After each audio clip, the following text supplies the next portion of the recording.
There are three additional setup options that you may be using when you're setting up the workbook that I'd like to go through beyond the initial workbook setup.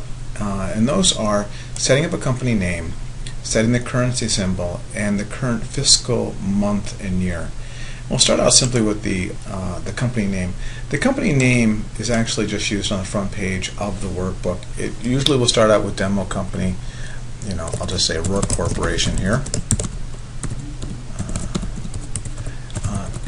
It really, whatever you enter in here is really only used on the main page of the workbook. So when you come into the workbook, if anyone should open up the workbook on the main page, they actually see the name and then the refresh.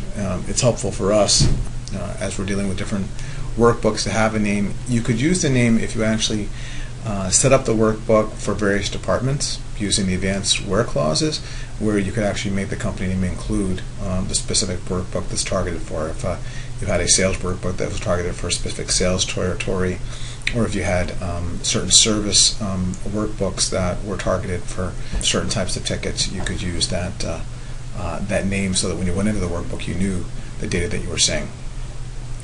So straightforward to do that. The next is the currency symbol.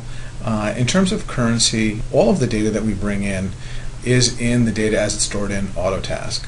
And the currency symbol just allows you to designate a symbol to appear on all of the relative graphs. There's no conversion of data associated with this. It's simply a labeling process. What we have is we have dollars, euros, pounds, and then if you don't want a currency to appear, you can choose none.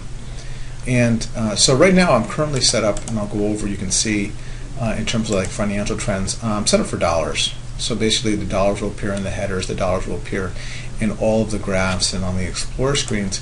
And if you wish to change the currency, you have to do two things. You have to choose the currency here, and then you have to say update.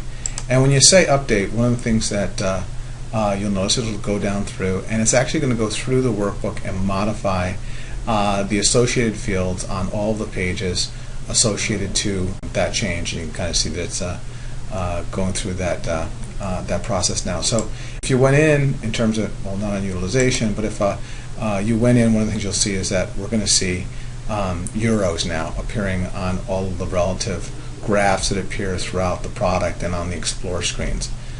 Straightforward to change. So you can change those currencies at any time. In terms of fiscal year and month and year, this allows you to specify for the current fiscal year that you're dealing, the year that happens to be associated to it. So here we see 2013 demonstration data. Probably you're going to have 2014 to be the current fiscal year, and then you can specify also the month to which you want to see the relevant information. So suppose rather than my current, if I started in terms of April, it might be that if you had an April start of a fiscal year, you would still be in April 2013 because you'd be in the last month of that fiscal year. And doing an update goes down through and it modifies all of the data associated with the system so that in the data analysis you'll actually see it's all associated with a starting point of April. You'll also see that any of the financial trends have automatically adjusted and everything is in terms of the April data. What it'll also do is on your metrics pages, when you have this pull down, one of the things you'll see is it actually starts at April because that's your fiscal year. So all of the things will automatically switch over into the time frame associated with the start, month, and year of your fiscal year for all of your data comparisons. So straightforward to use, and you can change that data any time. It's not changing the download of the information, it's just basically changing how it will appear within the Autotask system. Those are kind of the three quick additional setup things that you may want to be using.